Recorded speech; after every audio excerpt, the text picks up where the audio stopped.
bom? Hoje nós vamos trocar uma ideia sobre BFFs, o melhor amigo do front.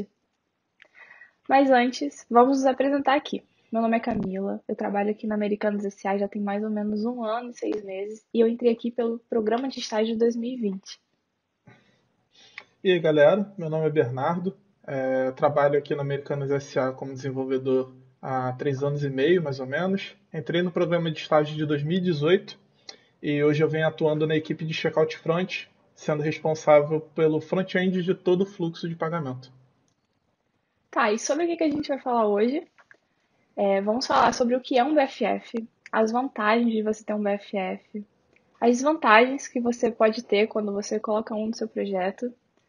Vamos dar uma analisada aqui se o seu projeto precisa de um BFF e também iremos trazer um caso de como que um BFF foi implementado no pagamento da Americanas. Tá, o que é um BFF? Best Friends Forever? Sim, gente, pode ser, mas hoje não é. BFF hoje vai ser Back-end for Front-end. É uma aplicação, que é isso, né? É uma aplicação que só tem uma responsabilidade, que é trazer informações para o front-end consumir. Aí você me pergunta, poxa, então o BFF é só mais uma API? Eu já vou te dar um spoiler que não. Vamos ver aqui agora a diferença. Tá aparecendo aí na tela para vocês como é que é uma arquitetura de um front sem um BFF, tá? O front faz essa chamada diretamente para a API, né? Ela precisa de alguma informação, ela faz uma requisição para a API e a API retorna essa informação para ela. Mas agora, quando a gente adiciona um BFF aí na jogada, vocês podem ver que dá uma mudada, né? O BFF ele fica ali no meio do front e das aplicações, onde o BFF fica responsável por acessar essas APIs, tratar essas informações e o front agora consome diretamente do BFF. Tá, mas assim, no que isso daqui ajuda, né? Quando a gente programa, quando estamos programando, nós temos dois tipos de complexidade. Uma é aquela complexidade obrigatória da programação, que são as regras de negócio. Essas regras a gente não consegue mudar, são os requisitos do cliente, é aquilo que a nossa aplicação precisa ter para falar, não, então tá, essa aplicação aqui, ela funciona, ela atende todos os requisitos, então ela está pronta para uso. Mas também existe aquela complexidade incidental, porque quando, assim, na nossa vida de programador, a gente toma várias decisões, né? Decisões técnicas, que muitas vezes são muito boas, que a gente se orgulha, nossa, que ideia boa, mas também tem umas que são muito ruins, né? Seja no desespero, porque chega sexta-feira, 11 horas, a gente precisa resolver um bug, a gente resolve de qualquer forma, a gente precisa fazer aquilo funcionar. Seja porque a nossa arquitetura já não está tão preparada para receber aquela feature, então a gente precisa ficar fazendo gambiarra em cima de gambiarra para resolver o problema. Só que quando a gente adiciona um BFF, nós temos algumas vantagens sobre isso. E agora a gente vai ver aqui as vantagens, né, de ter um BFF. A primeira é que conseguimos unificar as regras de negócio. Temos as regras de negócio, que é a nossa complexidade obrigatória, que foi como eu falei agora. Só que também temos a complexidade do front. Quando a gente unifica e joga isso para uma caixinha, nós acabamos, por consequência, reunindo isso tudo num lugar e separando realmente o escopo de cada problema. Temos o escopo do back e o escopo do front. Então, unificar essas regras de negócio num lugar traz para nós uma outra vantagem, que é desacoplar responsabilidades. Agora o front fica responsável pelo front e todas as chamadas ficam responsáveis pelo BFF. Isso traz para o desenvolvedor muito mais liberdade e na questão de, nossa, eu preciso fazer uma feature do front, ele vai pensar muito só pela feature do front. Ele não vai ficar preocupado com o que ele precisa chamar, com qual API ele precisa acessar. Ele vai ficar totalmente focado em criar interações, em, sabe, usar a criatividade, em pensar naquilo que é melhor para a aplicação, para aquela feature em questão só de front-end. Nós também conseguimos otimizar chamadas. Vou mostrar aqui para vocês como é que um BFF pode ajudar a evitar uma latência gerada pela round trip de chamadas sequenciais. Aqui nós temos de novo, né, sem o BFF. Como é que tá rolando aqui? O front ele precisa de informações. No caso, o front aqui precisa da informação do cart, do checkout e de outros serviços. Como o front precisa dessa informação do cart, ele faz uma requisição para o cart, e aqui está representado, o tempo de latência está representado aqui nessa linhazinha laranja, que vai demorar 100 milissegundos. Depois, o cart ele vai processar essas informações em 200 milissegundos, vai enviar a resposta para o front com 100 milissegundos. Beleza, gastamos aqui 400 milissegundos. Lembrando que esses valores são só a título de informação mesmo, né, para a gente poder explicar. Isso varia muito. O front também agora está precisando de informação do checkout. Ele vai enviar uma requisição que vai demorar 100 milissegundos, o checkout vai demorar 400 milissegundos para processar e responde 100 milissegundos. Então agora temos aqui um tempo total de 600 milissegundos. E ele vai fazer isso para cada serviço. Agora, adicionamos aqui um BFF na jogada. Vocês conseguem perceber a diferença? Agora o BFF faz cada chamada para o cart, para o checkout e para os outros serviços, só que pelo BFF estar na rede interna, o tempo da requisição se torna quase que irrisório, né? Assim, é quase zero. Então, a gente acaba tirando esse tempo da latência de envio da requisição e ficamos só com o tempo do processamento da API, né, que é normal. E acaba que agora nós tiramos todos essa demora da requisição que o front fazia para cada API, foi toda para o BFF, que está dentro da rede interna, então por isso se torna zero. E agora o front faz só uma chamada para o BFF, que tem a demora de 100 milissegundos, e o BFF retorna essa resposta também em 100 milissegundos. Mas eu não estou te falando aqui que o BFF vai ser a sua solução, é a sua única solução para isso. Né? Nós também temos orquestradores de microserviços como o HashQL, que é uma ferramenta aqui open source criada pelo time da Americanas SA. E também temos o GraphQL, que é o mais popular. E agora que a gente já conseguiu unificar regras de negócios e desacoplar as responsabilidades do front e do back, o nosso time de front consegue ficar responsável por criar melhores experiências de usuário, porque isso é algo muito importante para nós aqui na Americanas SA. Criar novas interações, diminuir o tempo daquele loadingzinho, sabe, na tela. A gente quer criar a melhor experiência para o nosso usuário, a gente quer que seja agradável, que ele navegue pelas aplicações. E aí a gente pode gastar o nosso tempo, investir o nosso tempo em criar melhores interações, em criar uma aplicação muito legal para o nosso usuário usar. É óbvio, nem tudo são flores, temos desvantagens também. Você vai acabar tendo mais um projeto para manter, você vai ter mais pontos de falha, teremos mais um projeto para treinar pessoas, sabe? A gente sabe que desenvolvedor front-end às vezes tem uma versãozinha ao back, então temos que treinar, temos que ajudar, colocar todo mundo ali no mesmo nível. Vai ser mais um projeto para gerar custo e também teremos que ter mais tempo, né, de implementação, teremos que colocar mais tempo nosso para investir em um outro projeto, né? Para crescer outro projeto. Tá, Camila. Legal, gostei. Mas será que eu preciso de um BFF? Eu vou te mostrar aqui 2 pontos. Se você se identificar com qualquer um deles, talvez você precise de um BFF. A sua aplicação precisa entender diferentes contratos, sabe? O seu front precisa entender que a API X precisa receber informação de tal forma, a API Y precisa receber informações de tal forma, entender como é que elas vão retornar essas informações. Quando você fazer uma nova feature no seu projeto, você se sente assim? Sobrecarregado com as regras de negócio? Você tem que ficar, parece que sempre pisando em ovos para criar uma nova feature, porque parece que se você mexer em um ponto, vai quebrar tudo.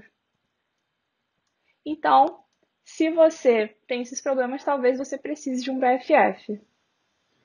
Então, dito tudo isso, nós aqui na equipe do Checkout Front precisávamos de um BFF, né? E eu vim aqui contar um pouco para vocês sobre a nossa experiência, de como foi essa migração, do que a gente tinha antes, né? Como a gente arquitetou a nossa solução e os ganhos que ela nos trouxe, né? Então, vamos lá, o que a gente tinha antes? A nossa tela de pagamento da Americanas era um projeto legado com mais de 8 anos de idade e ao longo desses 8 anos, vamos dizer que rolaram muitas sextas-feiras à noite, né? onde você tinha que fazer ali um fixo de última hora e tal, fazer as famosas gambiarras e tudo muito relacionado às regras de negócio, né, que a gente precisava ir implementando. Então, assim, é um projeto que está de pé há tanto tempo, com tanta regra de negócio, né, que como um domínio de pagamento tem, é lógico que não é algo escalável, começa a ficar tudo muito embolado, né? E ainda mais porque a principal forma que a gente lidava, a gente tratava essas regras de negócio, era através de booleanos. E a solução de booleanos, ela até funciona bem quando você tem um booleano, beleza? Você tem ali o caso do true, o caso do false e acabou.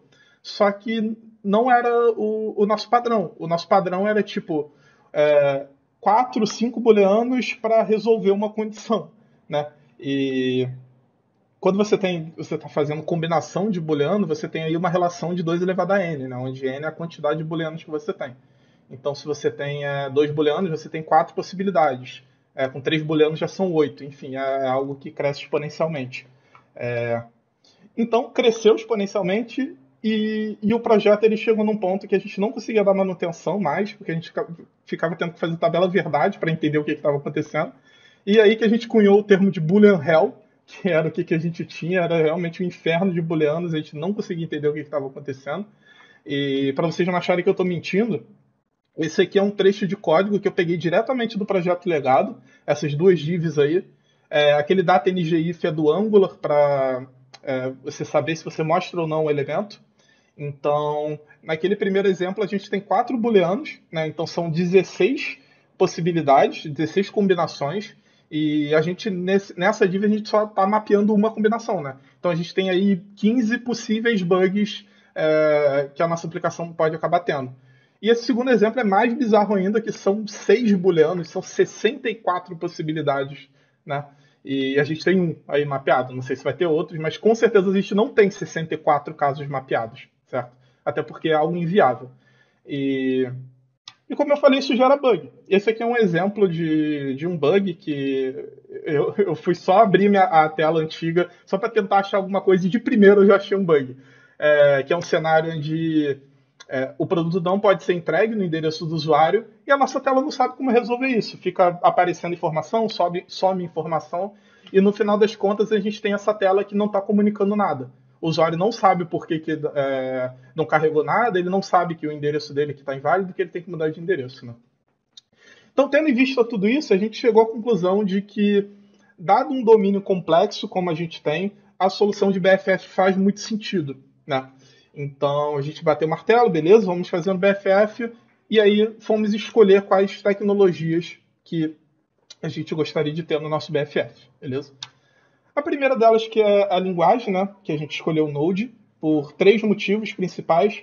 O primeiro ele é o mais claro e mais óbvio, que é familiaridade que o desenvolvedor front-end tem com o Node, né? Por ser JavaScript, nós desenvolvedores front-end já mexemos com JavaScript. Então é uma transição fácil de você fazer, né? O segundo motivo ele é devido a troca de contexto que a gente tem constantemente, né? Quando você tem uma arquitetura com BFF, uma hora você está mexendo com front, aí outra hora você está mexendo no BFF, aí você volta no front. Então rola muito essas trocas de contexto. E quanto menos atrito a gente conseguir adicionar, né, nessa troca de contexto, é melhor, porque você diminui a carga mental do desenvolvedor mesmo. Porque é uma carga mental muito grande quando você está. Se um BFF em outra linguagem, né? Você está ali mexendo no seu front em JavaScript, React, sei lá, e aí de repente você está mexendo num back em Go. E aí você volta ali e você tem que lembrar que você está mexendo em JavaScript agora, e depois de Go. Então a carga mental ela é muito pesada nesse cenário. E o terceiro motivo, ele vem devido a outra escolha de tecnologia que a gente teve, que é o TypeScript, em que, pelo fato das nossas duas aplicações estarem em JavaScript, a gente consegue ter os tipos da nossa aplicação compartilhados, certo? Então, a única parada que o TypeScript ele não consegue te assegurar, né, 100%, para você ter 100% de type safety, é no momento de inferências, né? Então você consegue inferir coisas na mão mesmo, meter lá um asn, né? Não recomendo. E o outro tipo de inferência são para side effects, né? Como o I/O, por exemplo, fazer uma requisição para uma API, onde você tem que inferir que a resposta da API vai ser aquilo, dado um contrato que você estabeleceu com um back-end. Só que nada te garante que a API de fato vai responder respeitar aquele contrato. Né? A gente acredita na API que ela vai responder daquele jeito e a gente tenta ler daquele jeito. Quando a gente tem um tipo compartilhado tanto no front quanto no BFF, a gente obrigatoriamente precisa respeitar o tipo dos dois lados. Então isso faz com que o front ele vai falar que ele recebe tal coisa e o BFF ele vai falar que ele precisa retornar aquela mesma tal coisa. Então faz com que o nosso front ele fique quase 100% seguro de type errors, certo? A gente só vai ter mesmo problema se a gente acabar inferindo alguma coisa ali, né? Porque a resposta do BFF está garantida que vai ser daquele jeito. O BFF a gente ainda faz requisições externas, então a gente ainda tem esse problema, mas a gente consegue tratar, né, fazendo type checking e tudo mais, para garantir que de fato o contrato foi cumprido no momento da gente receber a resposta da API. E beleza, falei muito de contrato, então como que ficou o contrato de fato entre o nosso front e o nosso BFF? A gente estabeleceu que o BFF ele sempre vai responder para o front uma sessão, tá? Uma sessão nada mais é do que a situação atual do usuário na nossa tela, beleza? Então, basicamente, tem três pilares na nossa sessão, que são essas três chaves que estão aí. A primeira é a screen, ou seja, em que tela o usuário se encontra naquele momento. E a gente tem o session meta e o component, que eu vou falar mais para frente, tá? Primeiro eu queria falar como é que a gente cria uma sessão, certo? O front ele vai reunir todas as informações que ele tem disponível a ele, principalmente através de cookie, query params, né? Então, por exemplo, o ID do carrinho dele, ID de checkout, o CEP que ele pesquisou, isso tudo a gente tem disponível através de cookies ou query params. Então a gente vai reunir isso tudo do lado do front e vai jogar para o BFF. E vai pedir para ele criar uma sessão. Então o BFF vai reunir essas informações, vai criar uma sessão lá, dado todo o contexto, né, desses parâmetros, e retorna essa sessão para o front. Show. Então agora vamos destrinchar um pouco essa sessão. A gente primeiro tem o Session Meta, tá? O Session Meta ele é meio que a nossa forma de persistir as informações do usuário. Porque a gente não adicionou nenhuma persistência de banco de dados de fato no nosso BFF. Porque isso implicaria em ter mais um ponto de falha na nossa arquitetura, né? E a gente não quer ter mais um ponto de falha, e a gente resolveu que a persistência em banco de fato é a responsabilidade das APIs e não do nosso BFF. Então a gente definiu que vai existir um objeto chamado Session Meta na nossa sessão, onde todas as informações dentro dele é o que dita de fato como está a sessão do usuário em dado momento para o nosso BFF, né? Então, aí, por exemplo, a gente tem o ID do checkout, o CEP que ele pesquisou, qual screen que ele se encontra no momento, né? E, enfim, mais diversas informações. Além do Session Meta, que é meio que algo pro BFF, a gente tem os components, que é que de fato o nosso front usa, tá? Então, os nossos componentes, eles seguem um contrato de rel, que é aqui aquele componente está relacionado, né? Então, tipo, nesse exemplo aí é de delivery address, ou seja, é o endereço de entrega do usuário, né? Dentro do checkout dele.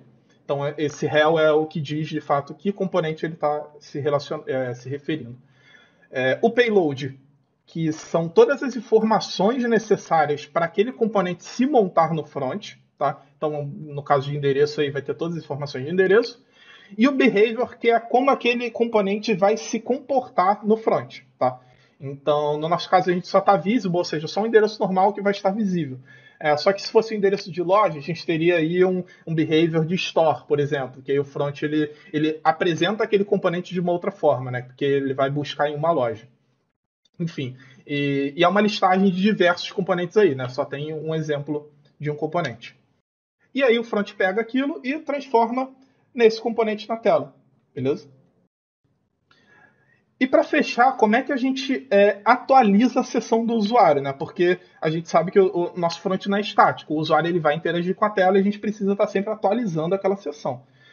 Então a gente tem o contrato de ações, onde essas ações o que o front vai passar para o BFF, né, nessas requisições de ações. ele vai passar o Session Meta, para o BFF ter todo o contexto da sessão do usuário, um Action Type, que vai ser o nome da ação, e o Action Payload, que é o que a ação precisa para ser executada. Tá? Então, no exemplo aí, a gente tem uma ação de mudar endereço, e o payload dessa ação é o ID do endereço que o usuário selecionou. Show? E a BFF vai pegar isso, vai trocar lá e, enfim, retornar uma nova sessão para o usuário com componentes atualizados. E show. Esse é o contrato, então agora a pergunta é, o que a gente ganhou de fato com todas essas alterações que a gente fez, né? Então, primeiro aqui, eu tenho um videozinho que eu gravei comparando o tempo de load inicial do nosso pagamento novo, que é o da esquerda, e o antigo, que é o da direita, tá? Então, vou dar play aqui. Dei um F5 nos dois ao mesmo tempo.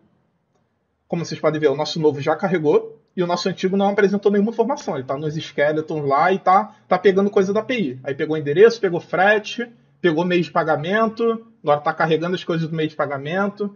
Então vocês veem que rolou uma diferença muito grande. Eu fiz um timerzinho depois, deu 3 segundos mais ou menos para o nosso novo e 17 segundos para o antigo. Esse é um cenário ruim, é um cenário com 5 produtos no carrinho, então por default, as APIs vão demorar um pouco mais para responder, mas ainda assim a diferença é muito gritante, né? De 3 para 17 segundos. E devido a essa mudança de experiência, né? E, enfim, outras melhorias que acabaram acontecendo devido à mudança de tecnologia e arquitetura, a gente conseguiu um aumento de uma conversão de 1,6%, tá?